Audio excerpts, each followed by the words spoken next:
Today I want to share with you an epiphany I had about pricing, because as it turns out, the perfect price does exist, especially if you know what you should be selling in the first place. What many entrepreneurs don't realize is that without a clear pricing strategy, you can doom yourself to failure. Meaning that even if you get everything else right, if you pick the wrong price to sell your product at, you can make things so difficult for yourself that you have this huge self-imposed obstacle that's almost impossible to overcome. That's why pricing is something we should all spend some time getting right. So to explain to you this epiphany I had, we'll need to do some good old back of the napkin math. And to do that, I'm going to need a napkin to scribble on, and it needs to be big enough so you can see what I'm doing. So I need to go find a place where I can do that. So this here is going to be our napkin. It looks almost like a flip chart, I know. So we're going to think about pricing. And when we're thinking about pricing, we need to start with the right question. And a good way, a smart way to think about pricing is to think about what does it take to earn $10,000. So that's what we're going to think about. It's like, how many do I have to sell? How many copies, how many products do I have to sell to make $10,000? And how many people do I have to reach? And I'm choosing $10,000 because it can represent many milestones. It can be making your first $10,000. It can be making $10,000 a month, $10,000 a week, $10,000 a day. But in any case, the right question to ask will emerge from here.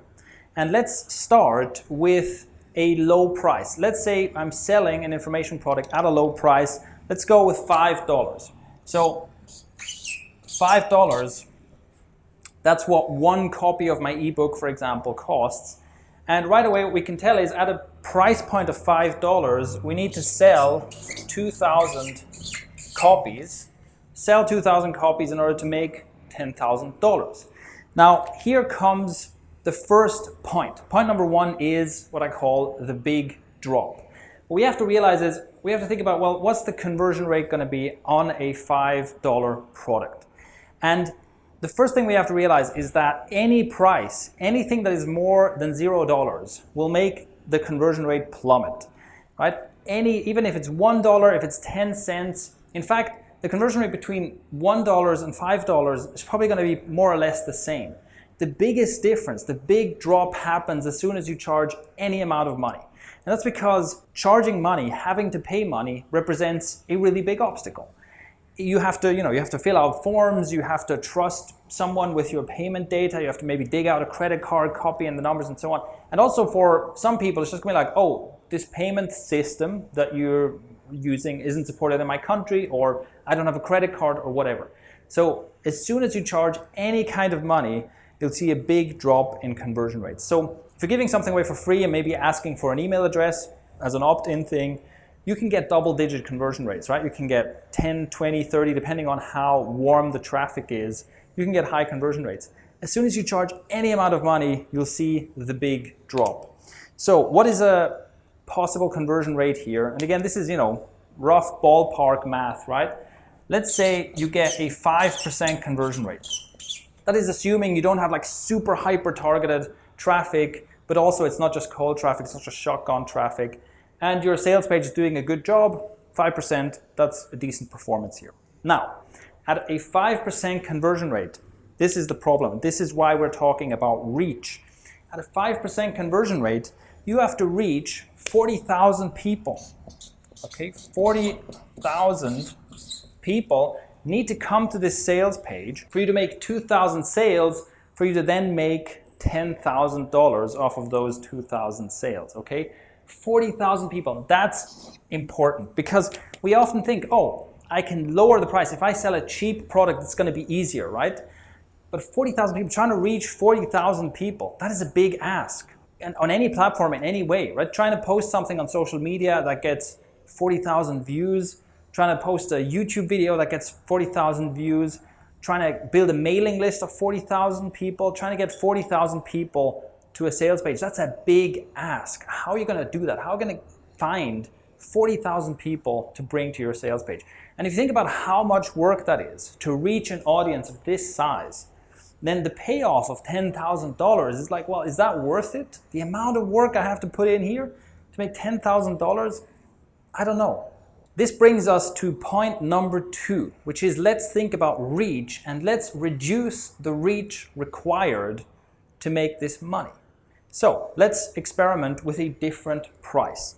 Let's bump up the price to, range of $50 to $100. $50 to $100, let's more or less split the difference and do $70. And I'll explain why 70 in a moment. So $70, we're selling a product for $70 now.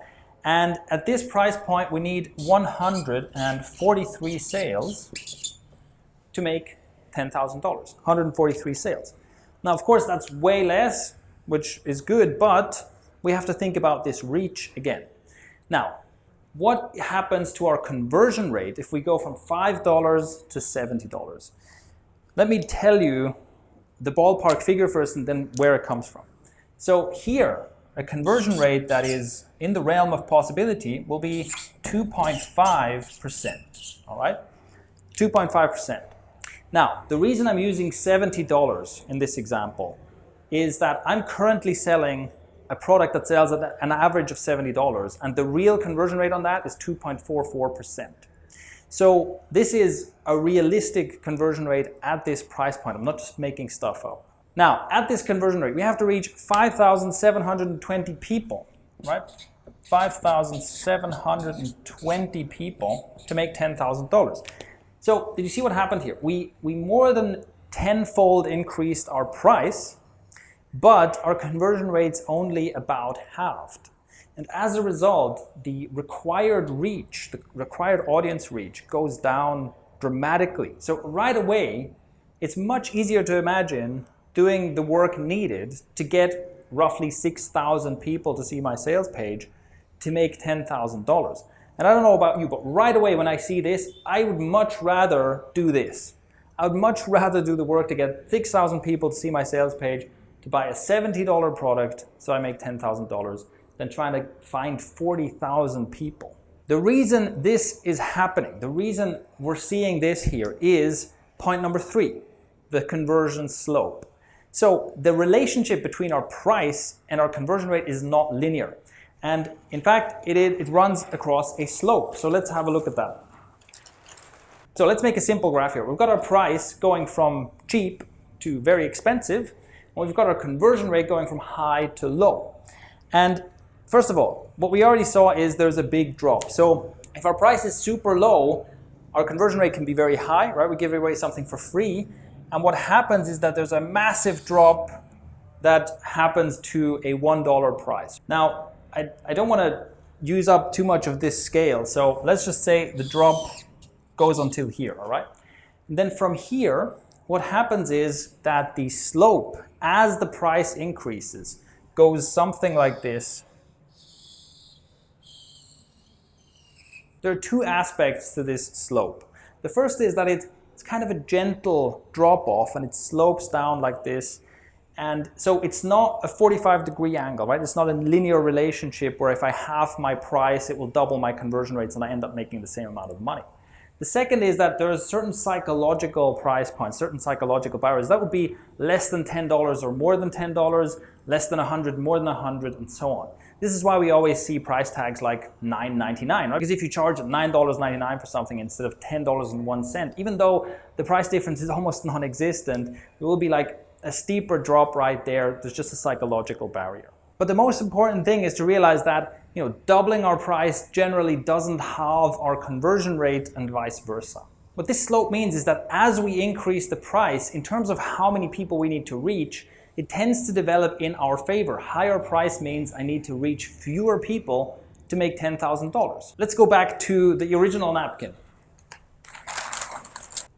All right, so if that's true, if I can increase the price and I have to reach fewer people, like let's just crank it all the way up, right? Let's do like $2,000. What if I charge $2,000 for my product? Well, what happens? Well, right away we can see something pretty interesting happens. I only need to reach 5 people now, or rather I need to sell 5 copies, right? I need to sell 5 times this $2,000 product to make $10,000. And right away it's like, wow, 5 people, I can maybe think of 5 people who I can try to convince to give me $2,000 each. So it makes it a lot easier.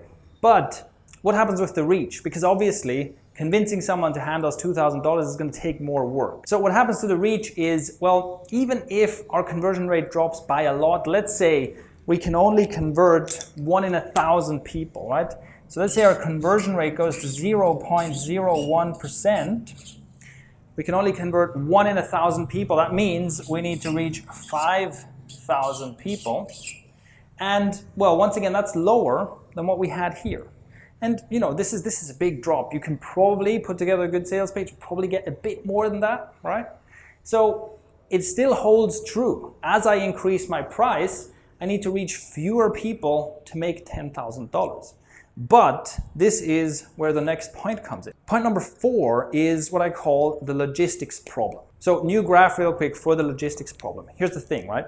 If I'm selling a product for $5, then there is not that much production needed to go into that. Let's think about if you buy an ebook for $5 and the ebook is not very well formatted, you know, it's not the most beautiful thing you've ever seen, but it contains like 1 or 2 good tips, then that's fine, right? You're probably a happy customer, spent $5, got a kind of crappy ebook, but learned 1 or 2 good things from it. All good. Now, if you buy something for like $50, $70, $100, your expectations rise and you want to see better production quality. You want to see something more unique, something more valuable. And if it's just a crappy PDF with 1 or 2 good tips, you're not going to be a happy customer.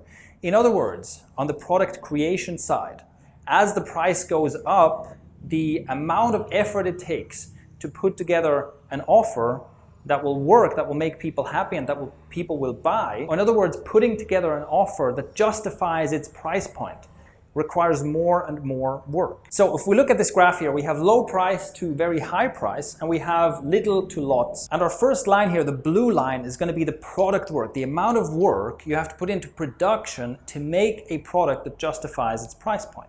So it starts not at zero, right? Even making the cheapest of all products takes some work. But what happens is something like this. Probably exaggerated that a bit, but the point is it starts increasing, and as you get to a really high price, this amount of product work needed goes up drastically. So it should probably climb a bit sooner, more like this, but you get the point, right? It's a line like this where if I sell a cheap product, I have to do some work. I sell a slightly more expensive product, I have to do a bit more work. But at some point, in order to sell a $2,000 product, your design has to be on point. Your sales copy has to be on point. You have to have a lot of trust signals. Your product itself has to be super valuable, super unique. People require or expect really high quality service. And one of the things here is, remember how in the last video I showed you how I made all the sales material for my course using just like a GoPro, simple, low production quality, no problem. Well, good luck trying that for a product that costs thousands of dollars. There are some things that go into making a super high-end product that you cannot just do by yourself overnight, right? People, before they will hand you $2,000, you have to establish trust with them. They have to be able to see a history of your work. They have to be able to see that this is a trustworthy person, it's a trustworthy business behind this. And this is not something you can just create by yourself. So the logistics problem is basically that if you want to sell something for $2,000, you probably need a team, right? You probably need a team of people to help you with design, copy, marketing, production, customer service, and so on. And so while it's possible and it can be very beneficial and very profitable, it's not very solopreneur friendly, and it's certainly not suitable as like your first business or to start getting something off the ground. Now, the other thing that we've seen here is the audience work. So the red line on this graph is going to be how much work does it take to reach the audience that we need to make our $10,000. And as we've seen, this is a line that slopes down in some manner, right? The reason I made this graph, the interesting thing about this graph is if we look at the price and product work and price and audience work, it leads us to point number 5, the sweet spot. So at some point on this graph, there's a sweet spot where we can reduce our need to reach a huge audience without having too much work to do for the production. And that sweet spot, looking back at all the products I've sold, at all the different price points, I think that sweet spot is $200. So $200, and that is especially true if what you're selling is an online course. So selling an online course for $200 puts you right in that sweet spot.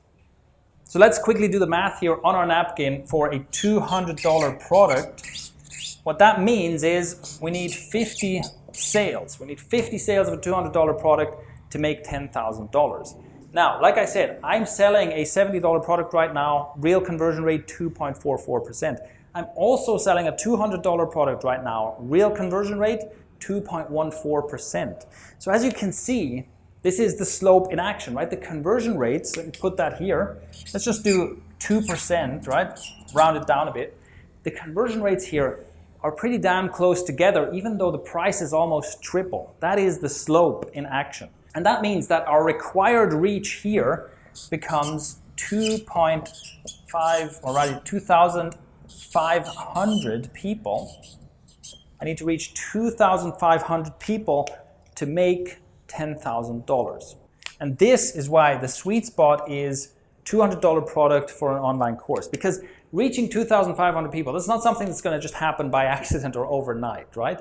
But it's the kind of thing that you can do by yourself, put in a bit of elbow grease, do a bit of hard work, you can reach 2,500 people. And the same is true for the production quality needed to make a $200 product. So to make a product that justifies a $200 price point, where you'll have happy customers that buy this from you and low refund rates, that is something that if you have a good system, you turn your expertise into a course, you can do by yourself. And all the marketing and so on, as I showed in the last video, is also something you can do by yourself without needing massive production quality. So this is our back of the napkin math and the sweet spot for what to sell and what price at. Let's go back to the studio to wrap things up. Our mission here at Thrive Themes is to help entrepreneurs and small teams build better, more successful online businesses. What I've realized from many discussions I've had with customers and fans is that in many cases it's not just about how you build your website. It's not just about what you do to drive up conversion rates on your site. It's much more about what you do, what you sell, and how you sell it foundationally. I notice that many entrepreneurs try to start businesses that are too complicated and too complex to start out with, or put themselves in a position where, as we saw in the low price example, where in order for this business to succeed, they have to reach absolutely gigantic audiences, and that just makes it incredibly difficult. Often these discussions come down to me saying, hold on, before you do all that, take this knowledge you have, package it up as a course and sell that, because that's something you can do in a relatively short time span.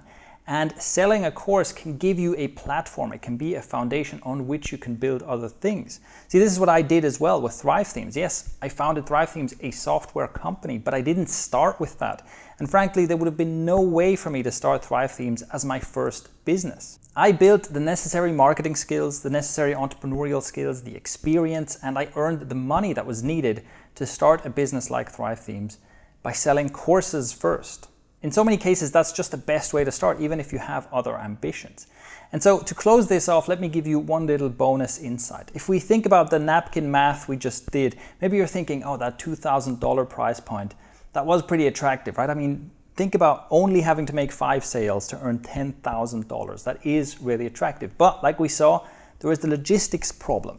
Well, in many cases, for many businesses, having a really high ticket item, having a very expensive item to sell is a great business decision. That can often be the thing that kind of takes you, to another level in terms of revenue and success. So it's absolutely something worth doing. And if it is something you want to do, if you want to get to that point where you can make a high ticket item like this, there is no better way to get there than to create a couple of $200 courses first. Once you've created and sold a few $200 courses, you'll have this experience where you know how to put together a high value course. You'll have refined your ideas and your teaching. You'll have learned teaching skills that make for a high value course.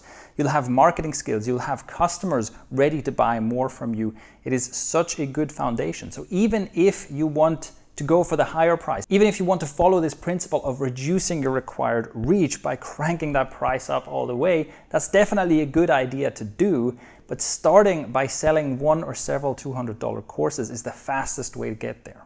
All right, that's it for today's video. I hope you found this useful, and here's my question for you.